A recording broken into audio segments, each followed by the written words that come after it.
Actor Vijay Deverakonda மற்றும் actress Rashmika Mandhana 2 பேருக்குமே ஒரு மிகப்பெரிய ரசிகர்கள் பட்டாளமே இருக்குது. இவங்க 2 பேருமே வந்து கல்யாணம் பண்ணிக்க போகிறாங்க, அதுவும் February 26 அன்னைக்கு அப்படின்ற மாதிரி செய்திகள் வந்தது. இன்விடேஷன் கூட சோஷியல் மீடியாவில் உலா வந்துச்சு.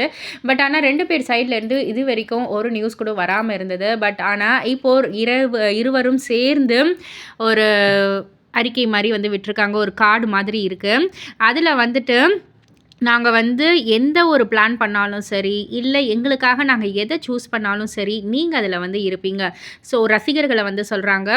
ஸோ மச் லவ் அண்ட் நீங்கள் வந்து எங்களுக்கு ஒரு நேம் கொடுத்துருக்கீங்க விரோஷ் அப்படின்னு சொல்லிட்டு. ஸோ அந்த ஒரு ஃபுல் மனதோட நாங்கள் வந்து சொல்கிறோம் வெட்டிங் ஆஃப் விரோஷ் அது வந்து வர இருக்குது. ஸோ எங்களுடைய வெட்டிங்கையுமே வந்து நீங்கள் கொடுத்த அந்த அன்பான பேர் விரோஷ் அப்படின்ற ஒரு இதுலேயே தான் நாங்கள் வந்து வைக்கிறோம், வெட்டிங் ஆஃப் விரோஷ் அப்படின்னு சொல்லிட்டு. எங்களுக்காக நீங்கள் இவ்வளவு அன்பு காதல் செலுத்தினதுக்கு ரொம்ப நன்றி அப்படின்ற மாதிரி வந்து சொல்லியிருக்காங்க. ஸோ இதை பற்றி நீங்கள் என்ன நினைக்கிறீங்க, உங்களுடைய கருத்து என்ன அப்படின்றத கீழே உள்ள கமெண்ட் பாக்ஸில் குறிப்பிட்டு சொல்லுங்கள். மறக்காமல் சேனலை சப்ஸ்கிரைப் பண்ணி பக்கத்தில் உள்ள பெல் ஐக்கானை கிளிக் பண்ணிடுங்க.